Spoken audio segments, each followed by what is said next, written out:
Bonsoir, jour tout le monde. Petite vidéo improvisée aujourd'hui. Je l'avais pas en tout prévu, mais il est sorti une nouvelle chose le 23 février. Oui, ça a le rapport avec Disney+, la plateforme de Disney. Ben, sur Disney+, il y a comme une nouvelle plateforme. Une plateforme dans une plateforme. Ouais, c'est bien ça. Je parle bien évidemment de Star.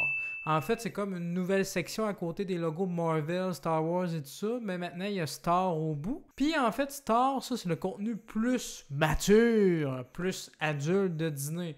Donc, tout ce qui est science-fiction, horreur, films d'action, des trucs vulgaires, ben, c'est sur Star. Ben, en fait, c'est sur Disney Plus maintenant, mais dans la section Star. Parce qu'en fait, maintenant, pour les comptes adultes de Disney Plus, parce qu'on peut avoir plusieurs profils, mais pour les comptes adultes, il faut rentrer un NIP, un mot de passe à 4-5 chiffres, je crois, pour rentrer maintenant sur votre contenu de Disney+. Parce que les films, ben, sinon tout le monde aurait accès à ça. Puis on veut protéger les enfants, hein, c'est normal, hein, c'est comme ça. Surtout que Disney+, ben, à la base, c'est une plateforme plus familiale et jeunesse. Ne l'oublions pas. Donc, quand on rentre dans la section Star, on a tout le catalogue du contenu plus mature. Donc, tous les films de la Fox, en fait, parce que n'oublions pas que Disney a racheté la Fox il y a quelques temps déjà. Donc, les films Die Hard avec Bruce Willis, Piège de cristal pour le premier film en français, se trouvent maintenant sur Disney+, via Star. Yippee-ki-yay, motherfucker! Il y a aussi les films Alien, mais oui, maintenant, Alien, ça appartient à Disney. Hein, ça fait mal, hein, quand même. Hein. Disney aime le sang maintenant, aime l'horreur. Oui, oui. Mais on a aussi accès à beaucoup de séries de la Fox, comme la vieille série X-Files.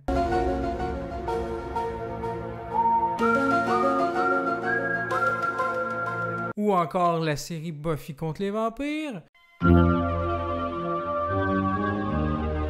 Puis aussi peut-être des petites pépites que vous connaissez pas, comme la série Wayward Pines que jouait sur Fox. We're gonna make it out of here. Do not try to leave. They're gonna kill us! Do not discuss the past. Always answer the phone if it rings.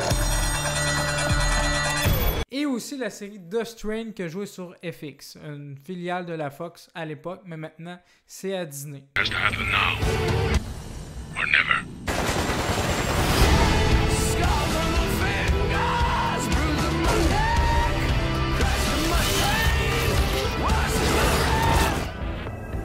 Donc tout ce beau contenu-là se retrouve sur Disney+ via Star. Petite anecdote, quand vous rentrez dans la section Star, vous ne pouvez pas faire de recherche, donc vous avez accès à tous ces films-là.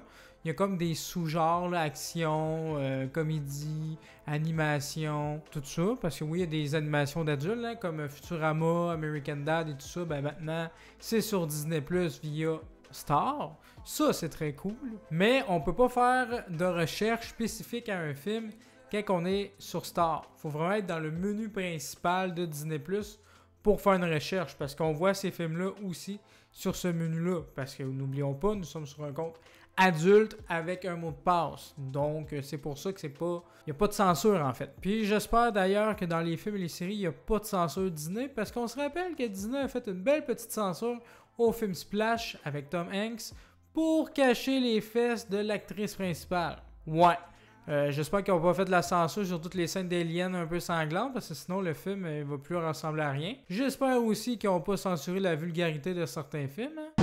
Yippee-ki-yay, motherfucker! Mais en tout cas, s'ils ont mis un mot de passe et tout ça, je penserais pas qu'ils aient fait de censure. Là. J'ai pas vérifié, là. J'ai pas regardé tous les films qu'ils ont mis. Là. Ça aurait été même trop long, j'aurais pas eu le temps en 2 jours. Là, un peu n'importe quoi aussi. Là. Donc moi, je trouve ça cool qu'ils aient fait ça. Ça rajoute plus de contenu.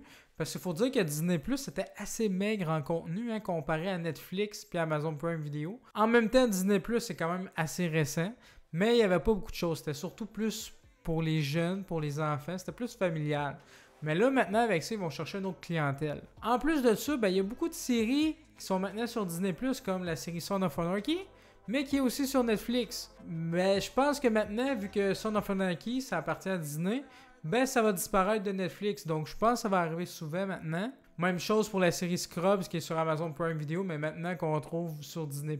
C'est des exemples, là. Il y en a peut-être d'autres aussi. Mais je pense que ces séries-là vont s'enlever d'Amazon Prime Video et Netflix si c'est pas déjà fait au moment que je sors la vidéo. Parce que, ben, tu sais, exclusivité, tu sais. Hein? Son of Anarchy, c'était FX, une filiale de la Fox qui appartient maintenant à Disney. Puis là, Disney, ils mettent ça sur leur plateforme.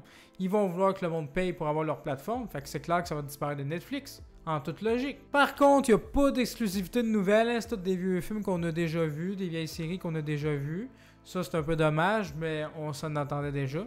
D'ailleurs, c'est le gros point faible de Disney+. Je trouve, à part WandaVision et The Mandalorian, il n'y a pas grand-chose à se mettre sous la dent niveau exclusivité. C'est pas comme Netflix ou Amazon Prime Video. Mais j'imagine que ça va s'en venir, surtout avec la plateforme Star. Mais je trouve quand même que Disney+, c'est une bonne plateforme à avoir. L'interface est cool. Il y a beaucoup de français. Même avec Star. Faites attention par contre, c'est pas parce que le titre est en français qu'il va avoir la piste sonore en français également. Les séries étaient beaucoup en français en fait. Peut-être les films un peu moins. Bref, je voulais juste vous parler de mon ressenti. Je ne parlerai pas plus longtemps que ça. Dites-moi ce que vous pensez de la section Star. Est-ce que vous aimez? Est-ce qu'il va y avoir un nouveau potentiel avec ça pour des futures exclusivités sur Disney+?